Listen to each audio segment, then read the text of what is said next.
Show. The sun is breaking out up here. Had a little sprinkle of rain move through, but we're doing fine. We got Rhino back in the studio keeping us straight, and joining us now on the program, our good friend Sid Salter.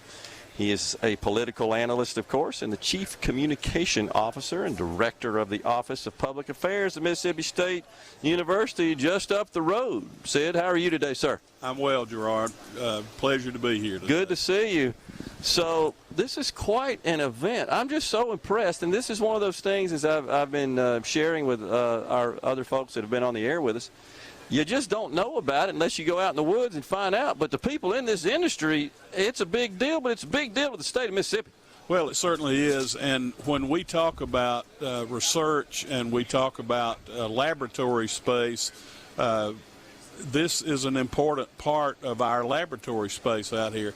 It's a pretty good size, too.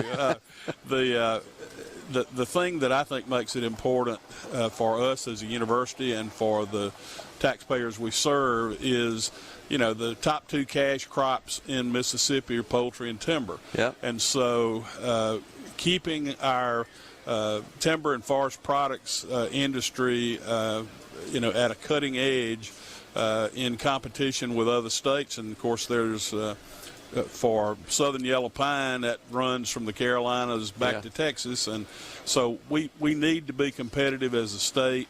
This laboratory space at the John W. Starr Forest and this event where we can bring people from the industry everywhere, from the people who haul the timber to the folks who harvest it and then process it. It's good for Mississippi's economy, and we're just really pleased to be a part of it. It truly is. It's awesome. Question for you, Sid. How and to what extent is the university integrated into this industry? How do you guys collaborate with the forestry industry in general?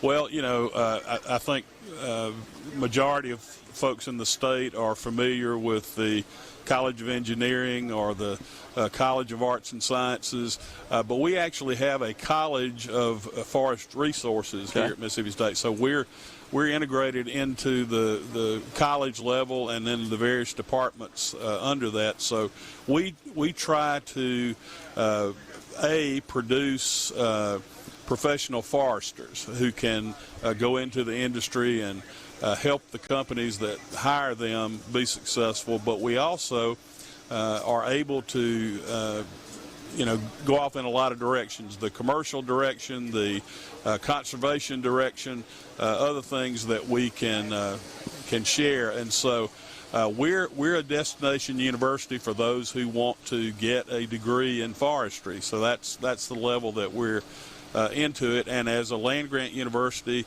and again, this has an application for Mississippi's bedrock economy, the top two cash crops, poultry and timber. So we serve both of them. We also serve beef, cattle, row crops, cotton, soybeans, all those others. But this is how a lot of people in Mississippi make their livings. And so being able to help advance that economy in the state is very important to us. And, of course, like any discipline, any subject matter, we keep learning more about it. And we apply that knowledge to be more efficient at it, to optimize the resources used in the production of whatever goods and services comes about of that. And in the case of timber, it's important not only that we understand the proper techniques of harvesting, but in reforestation and replenishing those critical resources, we can't do without them. It's essential to our life. Absolutely right. And that aspect of the study of forestry, the ability to sort of manage the crop, as it were.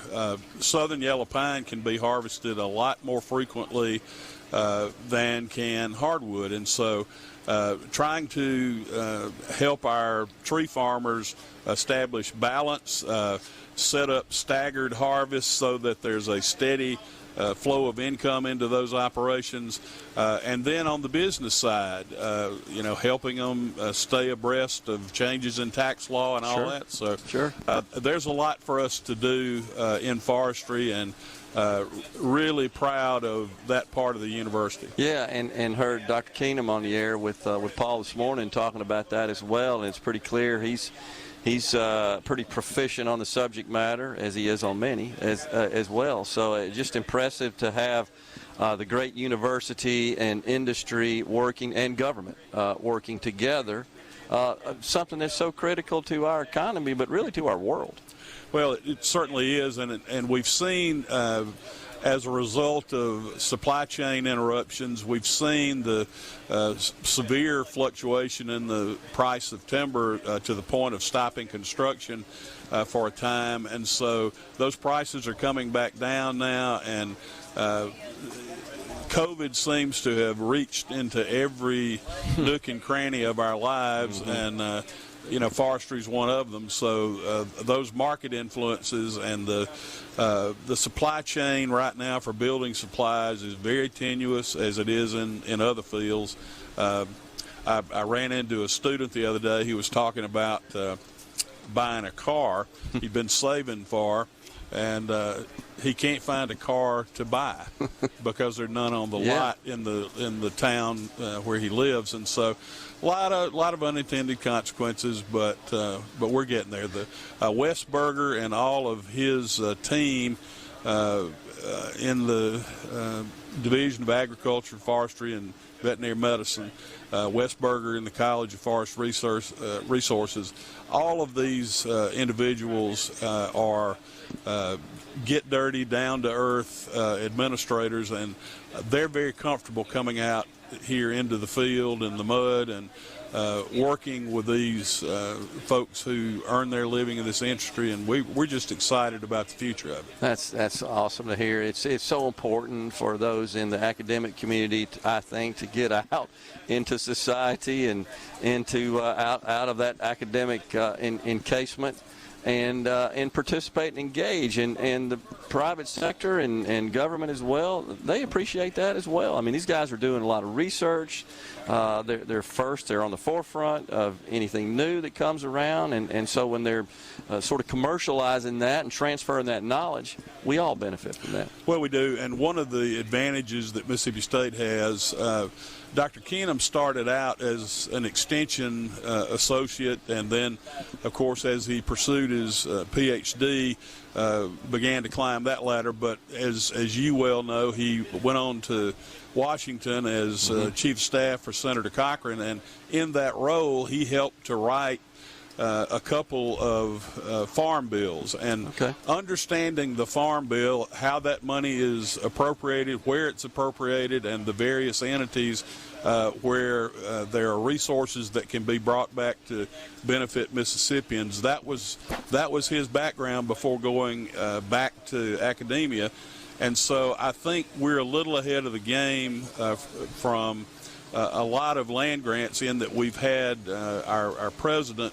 serve in that role and have a mastery of the farm bill, which is like everything else government produces, is overly voluminous and hard to understand. We got just a couple of minutes left, but I want to ask you how the semester's going. You guys have been back in school now for about a month. It's going well. We have, as much as possible with the Delta variant, we have returned to normal operations. We're keeping an eye on the pandemic numbers. And, of course, we, like your alma mater and others, we're having a very robust debate about vaccine mandates and things of that nature, and a wide array of thought on that. But we're trying to monitor. That's what we've done for the better part of 2 years now. We monitor the numbers both on campus and in the surrounding community, and we try to make good decisions based on the information that we get from federal and state public health officials. The one thing that I think gets lost in the debate sometimes is that, and there's been some back and forth on this in the media, but the suggestion is that we could do some of these mandates if we wanted to. Those claims are being made by somebody who hadn't read the Constitution and who hadn't read, the Mississippi Code. So we are following the guidance as is constitutionally and statutorily mandated. We're following the guidance of the State College Board, and we're going to continue to do that. We're talking with federal officials. Obviously, the Biden action is out there to be talked about, but when the Washington Post comes out and says, and not exactly the most conservative editorial board, when they come out and say maybe this is an overreach, I think you're going to see the Supreme Court take some of that into account. Appreciate you joining us, Sid. It's always a pleasure, sir. Bulldogs looked pretty good last week on the road to Memphis this week. Good luck. We'll learn a lot about us this weekend. Thanks for joining us. We'll be right back here on Midday.